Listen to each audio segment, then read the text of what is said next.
나는 참 포도나무요 내 아버지는 농부라. 무릇 내게 붙어 있어 열매를 맺지 아니하는 가지는 아버지께서 그것을 제거해 버리시고, 무릇 열매를 맺는 가지는 더 열매를 맺게 하려 하여 그것을 깨끗하게 하시느니라. 너희는 내가 일러준 말로 이미 깨끗하여졌으니 내 안에 거하라.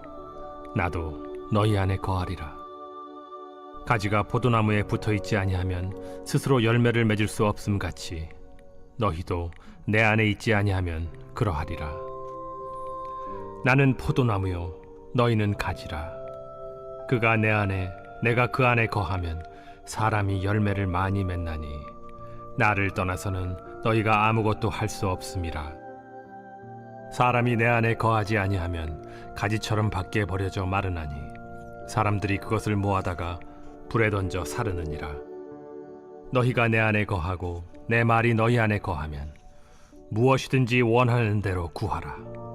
그리하면 이루리라.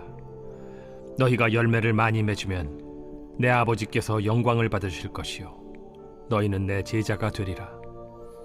아버지께서 나를 사랑하신 것 같이 나도 너희를 사랑하였으니 나의 사랑 안에 거하라. 내가 아버지의 계명을 지켜 그의 사랑 안에 거하는 것 같이 너희도 내 계명을 지키면 내 사랑 안에 거하리라. 내가 이것을 너희에게 이름은 내 기쁨이 너희 안에 있어 너희 기쁨을 충만하게 하려 함이라.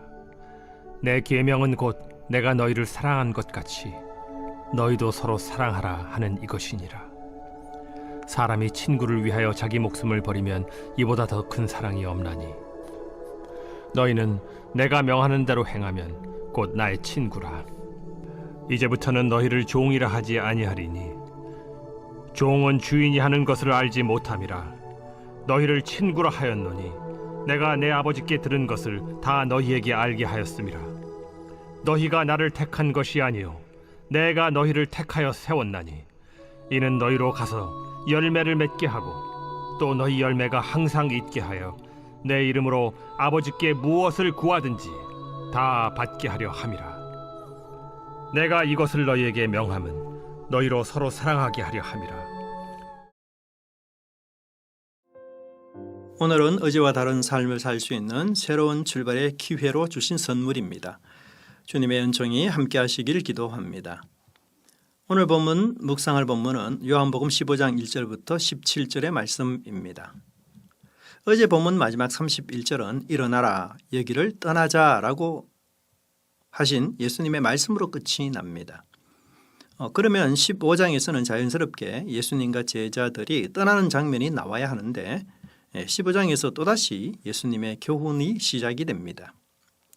그러나 18장 1절을 보면 제자들과 함께 기드론 시내 건너편으로 나가시니 라는 말씀이 나오면서 14장 31절과 연결되는 것을 알 수 있습니다. 오늘 본문은 유명한 포도나무 비유입니다. 구약에서는 하나님과 이스라엘의 언약 관계를 표현할 때 하나님을 농부로 그의 백성 이스라엘은 하나님이 가꾸시는 포도밭으로 설명을 합니다. 시편 80편에서는 이스라엘 백성들은 하나님께서 애굽에서 뽑아 가나안 땅에 심은 포도나무라고 말합니다.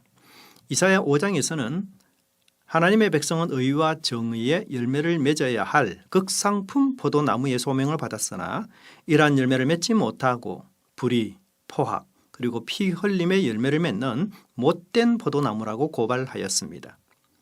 사실 이스라엘의 기후와 토양은 포도나무를 경작하기에 적합하여 유다 산지와 에브라임 산지에는 포도원이 없는 곳이 거의 없을 정도입니다.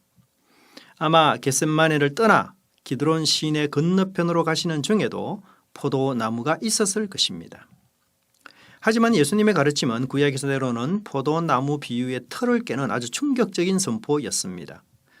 1절에서 예수님은 자신을 참 포도나무로 그리고 5절에서는 나는 포도나무요 라고 말씀하셨습니다. 그런데 구약에서는 누가 포도나무로 간주됩니까? 바로 이스라엘입니다. 그렇다면 예수님의 이 말씀은 이스라엘이 더 이상 포도나무가 아니라는 선포입니다. 이스라엘이 소중히 여기던 성전과 제사, 할례, 절기 그 어떤 중요한 것들도 하나님의 백성으로 만들어주지 못한다는 것입니다. 참된 하나님의 백성은 오직 예수님뿐이라는 선포입니다. 그러므로 새 언약을 중심으로 하나님의 새로운 백성은 오직 예수님을 통해서만, 그리고 예수님 안에서만 새롭게 창조될 때에 가능한 것입니다. 1절에서 4절은 농부 대신 아버지의 역할을 묘사합니다. 농부의 주된 역할이 무엇일까요? 그것은 열매를 잘 맺히기 위해서, 맺게 하기 위해서 전지 작업을 하거나 아니면 아예 가지를 제거하는 것입니다. 특히 여기서 깨끗하게 한다라는 표현이 2번 나오는데요. 이는 13장의 장면과 연결시킵니다. 예수님께서 제자들의 발을 씻기실 때에 주님은 다는 깨끗하지 않다라고 말씀하셨습니다. 그러므로 2절에 내게 붙어 있어 열매 맺지 아니하는 가지는 13장과 연결하여 볼 때에 가룟 유다를 암시하고 있습니다. 여기서 중요한 것은 예수님께 붙어 있어도 열매 맺지 않는 가지가 있다는 것이죠. 물론 가장 기본적으로는 가지는 포도나무에 붙어 있어야 하지만, 그러나 그것으로 만족할 수는 없습니다. 열매가 자동적으로 맺히는 것이 아니기 때문이죠. 지속적인 관계 형성이 되어야만 열매가 맺히는 것입니다. 그래서 열매 맺는 가지를 깨끗하게 한다라고 말씀하고 있습니다. 그렇다면 깨끗하게 된다는 것은 구체적으로 무엇을 의미할까요? 그것은 예수님의 말씀, 즉 예수님의 가르침을 수용하고 인정하여 성령으로 충만할 것을 이야기합니다. 사실 요한복음에서는 성령과 물을 연결하여 표현하는 경우가 많습니다. 그러므로 성령으로 인하여 거듭난 사람이 바로 깨끗하다라고 말할 수가 있습니다. 말씀을 보고 기도를 하고 그리고 예배를 열심히 참석하는 그 모든 목적은 궁극적으로 우리에게 열매가 있어야 하는 것입니다. 말씀에 순종하여 사랑이 충만한 열매를 맺어야 하는 것이죠. 아마도 제일 약하고 안 되는 것, 그것이 사랑이 아닐까요? 이기적인 사랑은 누가 가르쳐주지 않아도 본능적으로 하지만, 그러나 목숨을 버리면서까지 친구를 사랑하는 것은 결코 쉽지 않은 일입니다. 신앙의 목표는 예수님을 닮아 사랑의 사람이 되는 것이죠. 하지만 예수님이 말씀하시는 이 사랑은 정의와 공평과 충돌되는 것이 아닙니다. 정의와 공평, 전도와 선교 등을 포함하지 않는 사랑이라면 그것은 세속적인 사랑에 불과할 것입니다. 5절부터 8절까지는 예수님과 제자들의 관계 속에서 이루어지는 상호작용을 설명하고 있습니다. 2절에서 더 열매를 맺게 하는 일이 5절과 8절에서는 열매를 많이 맺는 것으로 주제가 확장되고 있습니다. 많은 열매를 맺는 핵심의 비결이 무엇일까요? 그것은 바로 모든 생명의 근원이신 예수님과 연합해서 그분 안에 거하는 것으로 이야기하고 있습니다. 5절 상반절에서는 내 안에 거하면, 5절 하반절에서는 나를 떠나서는, 6절에서는 내 안에 거하지 아니하면, 7절은 다시 내 안에 거하고, 이처럼 긍정, 부정, 부정, 긍정의 구조로 묘사하고 있습니다. 이는 예수님 안에 거하는 것이 절대적으로 중요하다는 것입니다. 16절에서는 내가 너희를 선택했다라고 말씀하십니다. 제자들의 부르심에는 예수님의 주권이 담겨 있다는 것이죠. 그래서 자기 사람을 끝까지 사랑하시는 책임이 주님께 있습니다. 부족하며 연약한 죄인이지만 예수님의 주권과 그 책임 때문에 우리에게 소망이 있는 것이죠. 하지만 이것이 전부가 아닙니다. 5절과 8절은 반대되는 진리를 말씀하고 있습니다. 5절에서는 내 안에 거하면 열매를 많이 맺는다라고 말씀합니다. 마치 자동적으로 열매가 맺히는 것처럼 설명합니다. 그런데 8절은 너희가 열매를 많이 맺으면이라고 말씀하고 있습니다. 즉 열매를 맺는 것에는 적극적인 노력이 필요하다라고 설명하고 있습니다. 예수님의 이런 설명은 좀 혼란스럽습니다. 뭔가 분명하면 좋은데 그렇지 않은 것 같습니다. 하지만 이것은 예수님과 제자들 사이에 일어나는 상호관계를 설명해 주고 있는 것입니다. 사실 인격은 기계와 달리 상호관계성이 그 핵심인 것입니다. 그래서 8절에서는 너희가 열매를 많이 맺으면 내 제자가 된다라고 다시 설명하고 있는 것입니다. 마치 갓난아이가 부모님과 지속적인 관계를 통해 인격이 자라고 공동체에서 온전한 사람의 역할을 하는 것처럼 예수님과 지속적인 관계 속에서만 열매가 맺히고 죄자가 된다라고 말씀하고 있습니다. 이는 신앙생활에 있어서 교만과 자만 그리고 태만은 있을 수 없음을 말씀합니다. 코로나로 삶의 여러 부분이 붕괴되었습니다. 그중 하나가 신앙생활이라고 할 수 있습니다.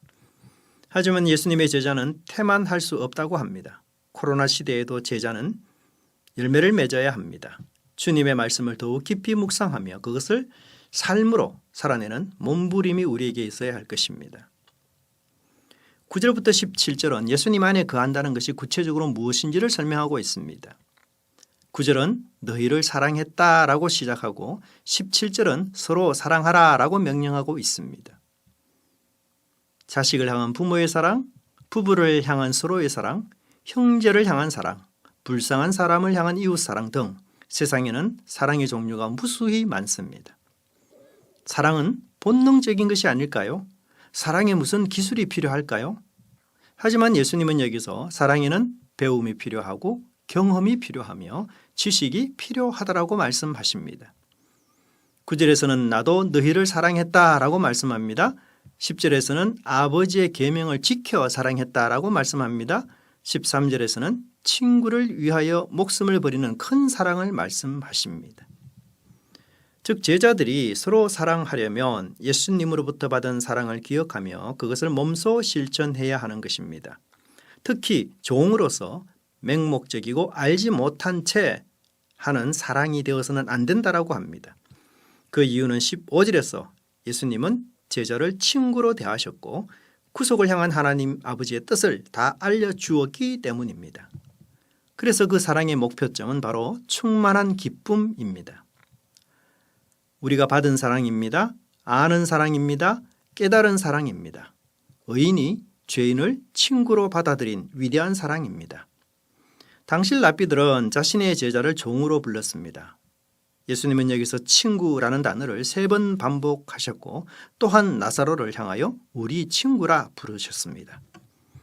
그러기에 친구는 예수님의 명령을 따르는 자이어야 하고 예수님의 사랑을 실천하는 자이어야 하는 것입니다. 이는 예수님이 하신 또 예수님으로부터 받은 그 사랑을 아는 친구들이 다시 그 사랑을 이어가기 때문입니다. 기도하겠습니다. 주님, 오늘날 많은 불행이 부족한 사랑 때문임을 고백합니다. 오직 성도만이, 오직 교회만이 죄인을 친구로 부르신 은혜와 친구를 대신하여 죽는 예수님의 큰 사랑을 받았지만 원수 사랑은커녕 친구 사랑도 제대로 실천하지 못하고 있지는 않은지요.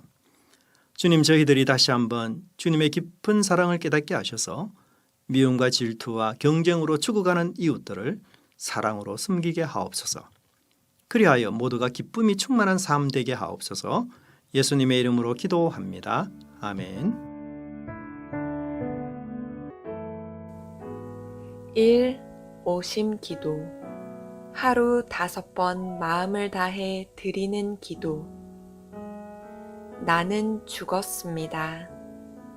제가 주인이 아니고 예수님이 저의 주인이십니다.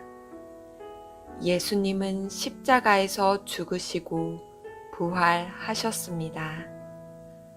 부활하신 예수님을 가슴으로 만나서 따라가며 간증합니다. 사랑하는 가족과 함께 영광스러운 승리를 노래합니다.